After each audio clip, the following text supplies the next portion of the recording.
Hello नमस्ते। म कृष्ण ढकाल। स्वागत छ तपाईँलाई मेरो च्यानल क्रेडिट्स अफ नेटवर्कमा। आज मैले तपाईँलाई चाहिँ कन्स्ट्रक्सन सम्बन्धी नै केही जानकारीमूलक भिडियो लिएर उपस्थित भएको छु। भिडियो अन्तिमसम्म हेरिदिनु होला। र आजको टपिक्स के छ भने यो एनआरबी इन्डेक्स अपडेट पनि भएको छ, पिपिओमा पनि अपडेट भएको छ र धेरैजनामा जिज्ञासा के भयो भने चाहिँ त्यो इन्डेक्स चाहिँ कसरी प्रयोग गर्ने होइन, केमा प्रयोग हुन्छ, टर्नओभर कसरी लाग्ने, कसरी काउन्ट हुन्छ भने जस्ता कुरा धेरै जिज्ञासा, यो इन्डेक्स सम्बन्धी धेरै जिज्ञासा बढिसकेपछि आजको भिडियो लिएर उपस्थित भएको छु। भिडियो अन्तिमसम्म हेरिदिनु होला। भिडियो मन पर्यो भने चाहिँ सेयर पनि गरिदिनु नबिर्सिनु होला। र सबैभन्दा पहिला चाहिँ यो इन्डेक्सको बारेमा जानकारी लिगौँ। हामीले इन्डेक्स चाहिँ के हो भने चाहिँ राष्ट्र ब्याङ्कले चाहिँ हरेक महिना चाहिँ इन्डेक्सहरू अपडेट गरिरहेको हुन्छ र पिपिएमले चाहिँ एक वर्षमा चाहिँ त्यसलाई चाहिँ परिवर्तित रेटलाई चाहिँ सिस्टममा अपडेट गरिदिएको हुन्छ।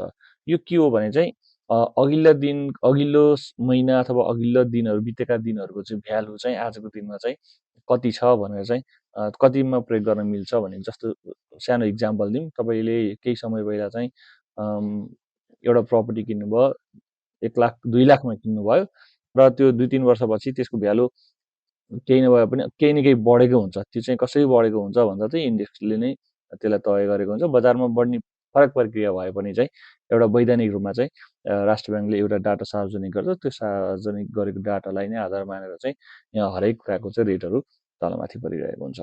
र यसलाई चाहिँ कसरी हेर्ने र कसरी प्रयोग गर्ने भन्ने कुरामा चाहिँ म्याक्सिमम् जस्तो कन्स्ट्रक्सन कम्पनीमा यो चाहिँ इन्डेक्सको चाहिँ अलिक बढी प्रयोग हुने भएको हुँदा, प्रत्यक्ष यसको प्र्याक्टिस गर्ने भएको हुँदा आज मैले तपाईँलाई कन्स्ट्रक्सन सम्बन्धी जिज्ञासाको लागि नै यो भिडियो लिएर उपस्थित भएको छु। र सबैभन्दा पहिला चाहिँ मैले तपाईँलाई बोलपत्रमै लिएर गएँ। बोलपत्रमा तपाईँले युजर आइडी लगइन गरिसकेपछि कुनै एउटा ठेक्का हुन्छ।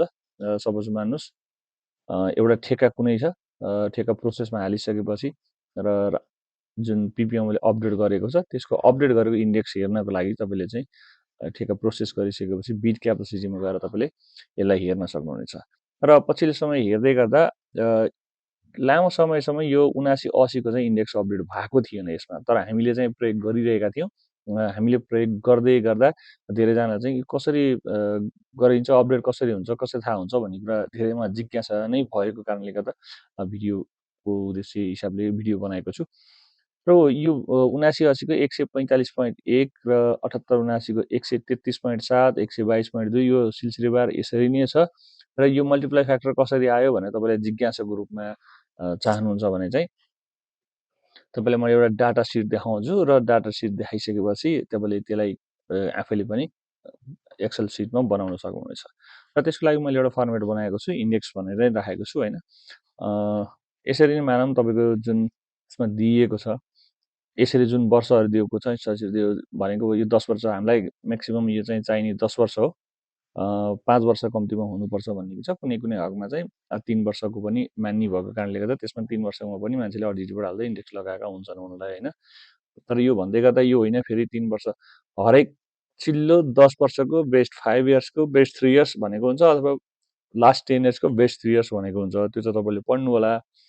र अघि मैले भन्दै गरेको कुरा चाहिँ के हो भने 3 वर्षको पुगिसकेपछि फर्म चाहिँ जेबी गर्न मिल्ने हुन्छ, मतलब 2 करोडभन्दा माथिको मान्छे सहभागी हुन पाइन्छ भन्ने कुरा चाहिँ पछिल्लो समय कुनै कुनै बिड डकुमेन्टहरूमा त्यसरी राखिएको हुन्छ। त्यसले गर्दा कन्स्ट्रक्सन एक्सपिरियन्स 3 इयर्स भयो भने चाहिँ यदि तपाईँको टर्नओभर पुग्छ भने तपाईँ 2 करोडभन्दा माथिको ठेक्कामा सहभागी हुन सक्नुहुनेछ। र यो इन्डेक्सको यो सिट मैले यसरी राखिसकेपछि र यसको 145 जुन यसरी दिएको छ, यसलाई हामीले एउटा रेकर्ड यसमा राख्न सक्यौँ।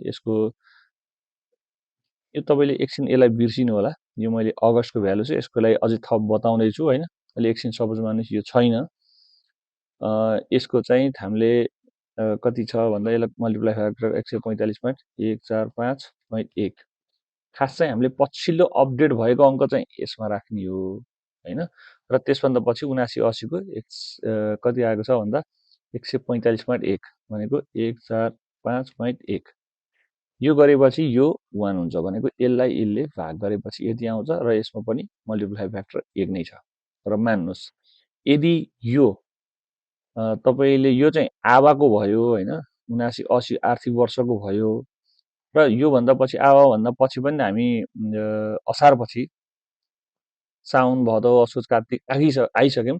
यसमा पनि इन्डेक्स अपडेट भएको छ NRB को, तर त्यसलाई हामीले ल्याएर त्यो भ्यालु चाहिँ हामीले यहाँ राख्यौँ भने, एभरेज भ्यालु यहाँ राख्यौँ भने यो चाहिँ अटोमेटिकली अपडेट हुन जान्छ। जस्तै यो 78 79 को कति छ यसमा, 78 79 को 133.7 छ होइन, त्यस्तै 122.2 छ, 113.5 छ, 106.2, 106.2,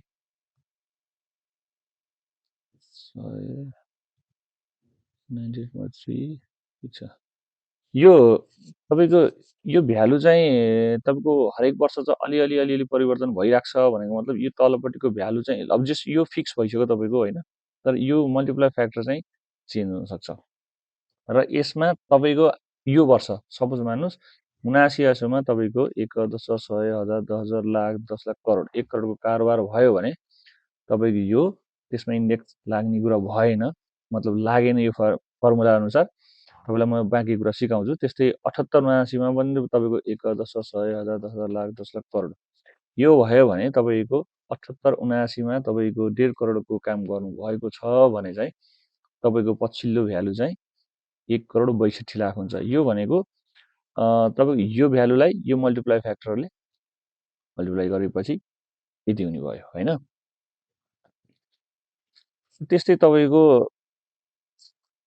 त्योभन्दा पहिला होला तपाईँको 1 10 100 1000 1000 लाख 10 लाख 50 लाख होला होइन, त्यो पनि 59 लाख भयो। यसरी तपाईँका जति पनि आइटमहरू छन्, जति पनि तपाईँको त्यो वर्षहरूमा छन्, त्यो कारोबार भएको अङ्क चाहिँ तपाईँले यसमा राख्नु, फर्मुला प्रयोग गर्नु।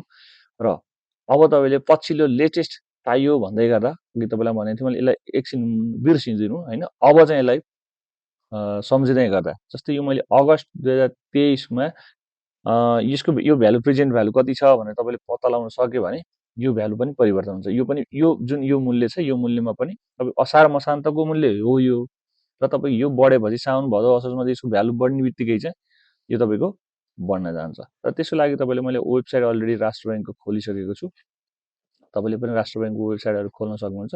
राष्ट्र ब्याङ्कको वेबसाइट खोलिसकेपछि यो पब्लिकेसन भन्ने छ, यसमा तपाईँले यो करेन्ट माइक्रो इकोनोमी समथिङ यसमा दिएको छ होइन, फाइनेन्सियल सिचुएसनमा यसमा दिएको हुन्छ। र यसमा तपाईँले पछिल्लो डाटा यहाँबाट तान्न सक्नुहुन्छ। यसलाई तपाईँले राम्रोसित हेर्नु होला, फेरि धेरैजनाले के अरे फरवर्ड गर्दै हेर्नुहुन्छ र मलाई इन्डेक्स सेयर गरिदिनुहुन्छ भन्नुहुन्छ, इन्डेक्स सेयर गर्दै भनेको हुनुहुन्छ होइन।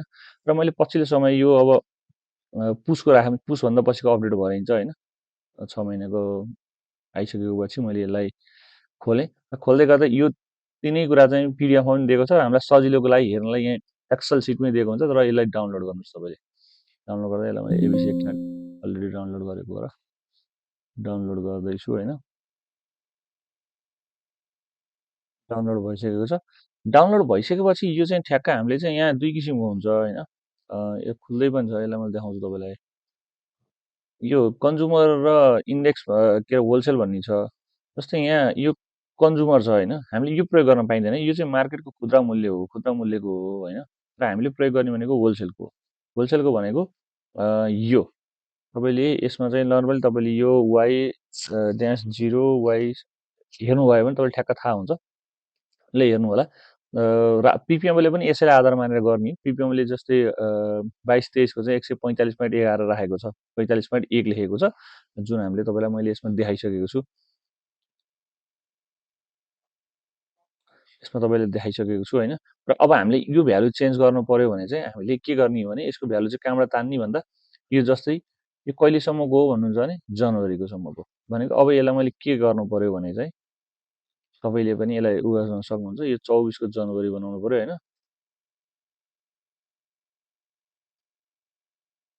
जनवरी 24 सम्मको प्रेजेन्ट भ्यालु कति छ भनेर हेर्नु पर्यो भने अब हामीले यो जनवरीको भने यो लिने होइन है, फेरि यो लिन पाइँदैन। यो जतिसम्म निस्केको हुन्छ यसको एभरेज गर्ने, एभरेज गर्दा यो एभरेजै गरेर दिएको हुन्छ 149.97।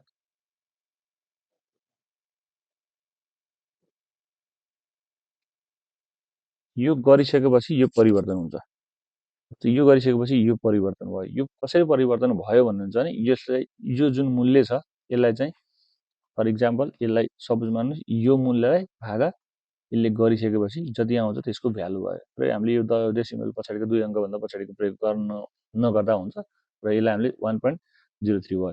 अब हेर्नुहोस् है, यो 1 करोडको भ्यालु चाहिँ जनवरीसम्म आउँदै गर्दा 1 करोड 3 लाख 1,03,35,630 रुपियाँ भयो र यसरी यो तपाईँको परिवर्तन गरिदिनु बित्तिकै यो सबै डाटा सिट अटोमेटिकली परिवर्तन भएका छन्। यो हालिदिएपछि जस्तो तपाईँले अब फेब्रुअरीमा आउँछ भने फेब्रुअरी हाल्नुहोस् र तपाईँले यसमा आइसकेपछि तपाईँको जुन मेन भ्यालु हो भनेको जुन तपाईँको धेरै धेरै जुन आर्थिक वर्ष यो 10 इयर्सको बेस्ट 3 इयर्स जुन चाहिँ बढी छ त्यसलाई तपाईँले तिनवटा जोड्नु भयो भने त्यसलाई डिभाइड बाई 3 सपोज मानौँ मैले यसलाई यही तिनवटा जोडेको छु, यही तिनवटा मात्रै प्रयोग गरेँ होइन। यही मैले प्रयोग गरेको फर्मेट प्रयोग गर्नुपर्छ भन्ने चाहिँ छैन, तर तपाईँले यस्तै किसिमको बनाउन सक्नुहुन्छ होइन। यस्तै टाइपले बनाउनु, यो तल चाहिँ तपाईँलाई कसरी बेस्ट लाग्छ अब अलिक सहज तरिकाले यो बनाइसकेपछि यसबाट तिनवटा तानेर बेस्ट 3 इयर्सको यो भने पनि हुन्छ र बेस्ट 3 इयर्सको फेरि यसमा तल देखाएर यसलाई यो तिनवटा जोड्ने यो 3 भइहाल्यो होइन। त्यसपछि डिभाइड बाई 3 गरेको छु मैले, डिभाइड बाई 3 गरेपछि यो यतिको भ्यालु चाहिँ तपाईँको 1 करोड 10 लाख रुपियाँ 1 करोड 10 लाख चाहिँ एभरेज टर्नओभर आएको छ र यसरी नै तपाईँले चाहिँ एनआरबीको इन्डेक्स अपडेटेड पनि डाउनलोड गर्न सक्नुहुन्छ र पिपिएमले पनि यो अपडेट गरेको कुरा चाहिँ यहाँ जानकारी गराएँ। अब कतिजनाले होइन मलाई इन्डेक्सको एनआरबीको चाहिँ त्यति मेसो भएन, म यसलाई बेस मान्छु भन्नु भने तपाईँले त्यो पनि पाउनुभयो, त्यसमा समस्या हुने कुरा भएन। यदि तपाईँले चाहिँ त्यसैलाई बेस मान्नु भयो भने चाहिँ यो भ्यालु नै यहाँ राखेर र यो हटाइदिँदा पनि हुन्छ, यो हटाउनु पर्ने हुन्छ। किन त्यो गऱ्यो भने त्यो आवासम्मको चाहिँ प्रेजेन्ट भ्यालु भनेको फेरि त्यो 1 नै हुन्छ, त्योभन्दा तलको त परिवर्तन भएका छन्, सिस्टमले त्यहीँ दिएको छ, त्यसलाई तपाईँले हिसाब गर्न सक्नुहुन्छ।